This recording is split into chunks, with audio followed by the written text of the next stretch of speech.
Nga hutbja e kësaj të premte në xhaminë e Parrucës Miftyi i Shkodrës, Imam Muhamet Sytari përcjell disa mesazhe për besimtarët. Në fjalën e tij Imam Sytari u ndal tek gjërat pozitive që solli muaji i Ramazanit për besimtarët.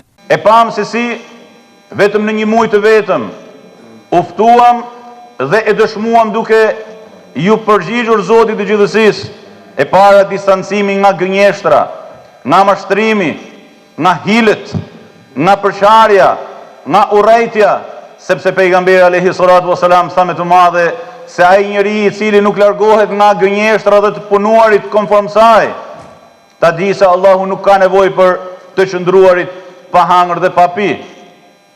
Në dëshmoi alayhi salatu wasalam se sistemi i korrupsionit, i hiles, i mashtrimit, i pabesisë nuk ka të bëjë me agjëruesin dhe me vlerat dhe normat e standardet islame.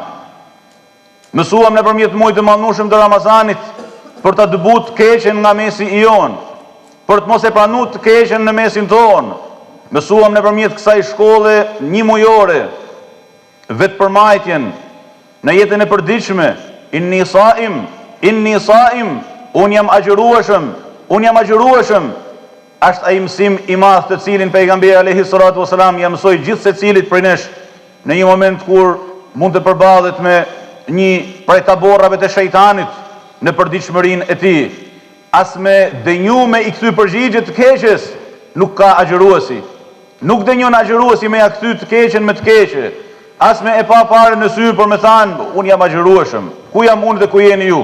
Pam nëpërmjet këtij muaji të mallnueshëm të Ramazanit se si Zoti i gjithësisë na nxiti drejt mendimit të mirë për njëri tjetrin, na nxiti drejt solidarizimit me njëri tjetrin, e shumë fishoi vlerën e sadakas në këtë muaj të mallnueshëm të Ramazanit, saqë i shihshin njerëzit duke vrapu dhe duke garu se kush më ndihmu dhe kush më dhan dhe kush më ba më mirë për nevojën e tjetrit. Të dielën besimtarët muslimanë do të festojnë Fitr Bajramin, ku falja e namazit do të bëhet në xhamitë e qytetit në orën 7:15.